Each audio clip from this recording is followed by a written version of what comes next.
10 minutes to your health. All right, folks, we're now in the season of colds, flus, and fever. So on this morning's 10 Minutes to Your Health, we share a few ways you can overcome. Chief Innovation Officer at Para-Caribe Consulting, Dr. Yohann White, is with me. Good morning, sir. Welcome to Smile Jamaica. Good morning. Good to be here. Before we get specific, this morning we're talking about, we had a hot topic about dengue deaths. Right. And I asked the question on here that how you know, because apparently, and I'm asking now, Right. it kind of presents the same way as the flu? Yes, many of these viruses have a similar way of showing up in our bodies. So our bodies respond in the same way. A headache, a fever, feeling generally weak, feeling upset, not feeling well. Sometimes you can have vomiting, you can have diarrhea, you can have back pain, joint pain, muscle pain. So the symptoms are the same for dengue. The symptoms are the same for the flu. So how I know what is what? Now, with dengue, there's some things your physician will ask you certain questions, and there are certain symptoms that will point more to dengue. For example, pain behind the eyes is usually kind of specific to dengue. If you have been exposed to a lot of mosquitoes, for example, so the season is also important. So in the middle of summer, for example, you're going to think of one virus over the other. If it's, colder seasons, you're going to think of one virus over the other. Because now, you sneeze 2 times, you say, sinus acting up, and you take a little tablet and you move on. But because of what's going on, the suggestion obviously would be from you start to feel anything flu-like, you should go to the doctor. Yes, I think it's important to check in with your family physician. It's really important for you to share with your physician what you're feeling. If you're having headache, eye pains, if there are people around you who are sick. So that's an important question. Have you been traveling? Travel history is an important part of the history. If you've been to places where there's an outbreak of something, we'd like to know. A cold and the flu. Right. Are they the same things? They're two different conditions. They're two different viruses. With the flu, you tend to feel more ill. You may have loss of appetite. You may have complications like diarrhea, a severe headache, lower back pain, and you generally feel unwell. With a cold, you feel like you can go about your normal routine activities. Your appetite is usually intact, and you tend to get over that more quickly. You will have a runny nose for sure, maybe some sneezing and a little coughing. But with flu, it's more severe, and flu can also be deadly. And flu can be deadly. And you use that word in a literal way, deadly, yes, as in you can die from it? The flu can kill you. The flu normally is a virus that sticks to the inner passages of your breathing tubes or your airway.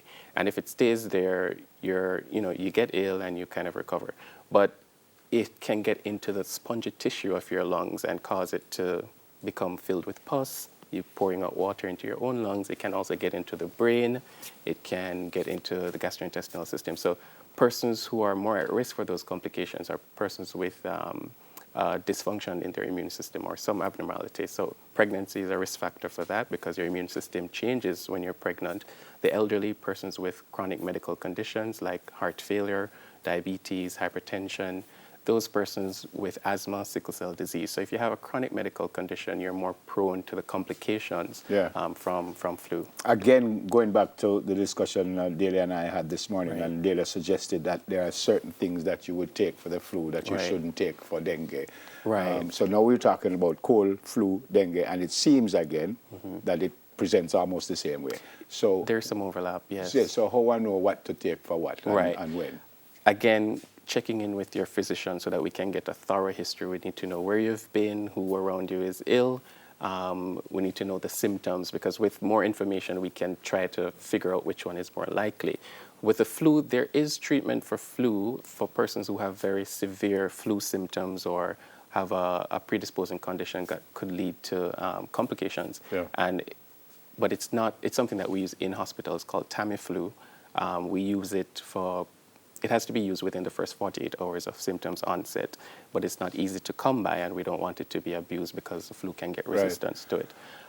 But we, for example, because we think dengue may be on board, even though we are thinking flu, we'll tell you to avoid certain painkillers like what we call NSAIDs, so ibuprofen or cataflam.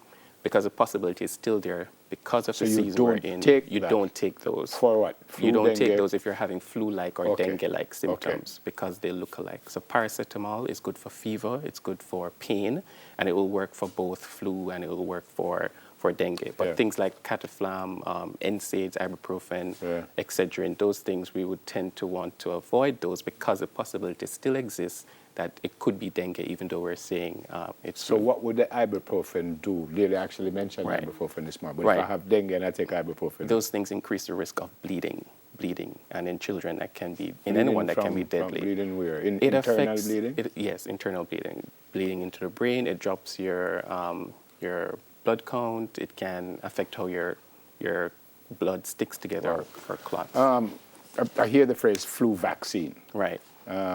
If you get that as a little boy, or you're supposed to get it Right. now? Where you get it? So it's a very, very effective tool that we use to try to control flu. First of all, basic things like basic hygiene, washing your hands frequently, covering your mouth when you cough or sneeze. If you're ill, stay home and avoid work for about a week or so. Those are the basic things. But in addition to that, there is an effective flu vaccine. It's a vaccine that you have to get every year because the flu is a smart virus. It changes itself. So we have to keep tracking and measuring and testing what kinds of flu strains are circulating around the world. And the World Health Organization does this, and then it decides, okay, these are the prevalent strains, so we now have to make a new vaccine to match those strains for the upcoming season. So for example, this flu season, there are two strains that have been switched out of the vaccine.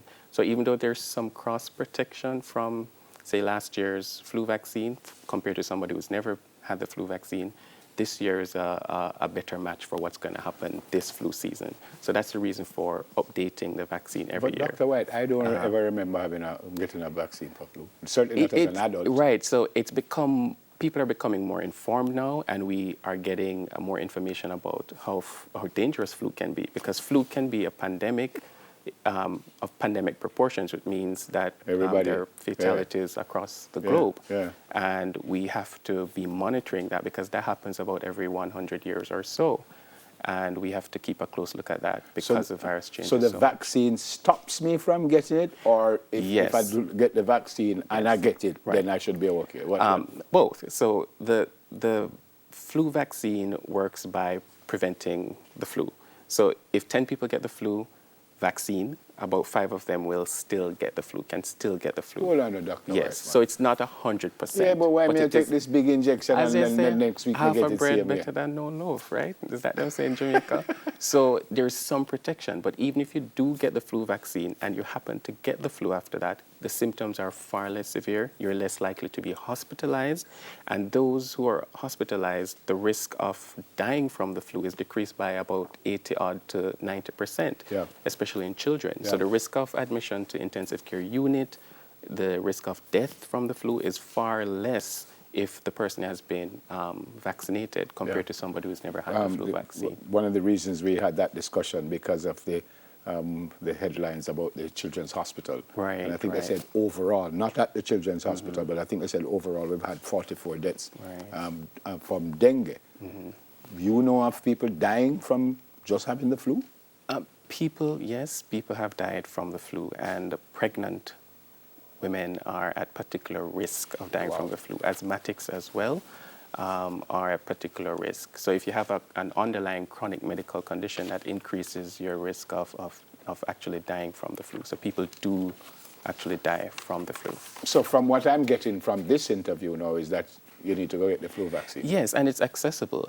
Fortunately, the Ministry of Health has that available for priority groups. So if you have an underlying medical condition, sickle cell, asthma, you're elderly, heart failure, diabetes, I think babies as well. So I can just walk into, in a serious way, I can just walk into a doctor's office and say, I want ask for that.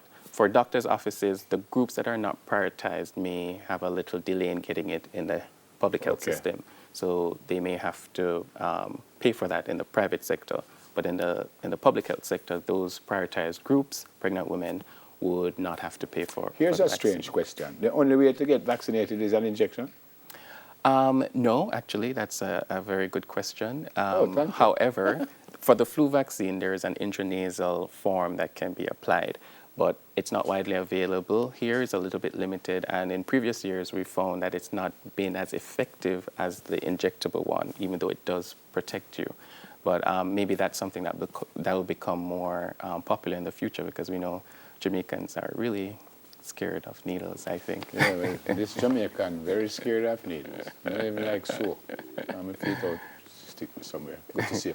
Yeah, it's good to be here. Thank you so much. Yeah, man, thank you so much, and have a good holiday season. Thank you, sir. He is Dr. Yohann White. He's the Chief Innovation Officer at Paracaribe Consulting, and we just spoke about colds and flu. Tell me quickly about We're a Paracaribe. health and wellness consulting firm, so we set up wellness programs for public sector and private sector organizations. So workplace wellness programs is our primary focus, and we help Workplace wellness. Workplace wellness. Okay. So we help to protect the well-being and wellness of your staff. Okay, thank you very much. Great. You can tell them some minutes, so well, we need a raise. You can tell them answer. Yes, please give him a raise. Yeah. Well deserved. And if me get the raise, me not go get no flu, me not go get nothing at all. Just give me a change. Mrs. Grant, good morning. You're the best boss in the whole world. Thanks. Great. Thank you so 10 much. minutes to your health. We'll do it again next Thursday. 10 minutes to your health.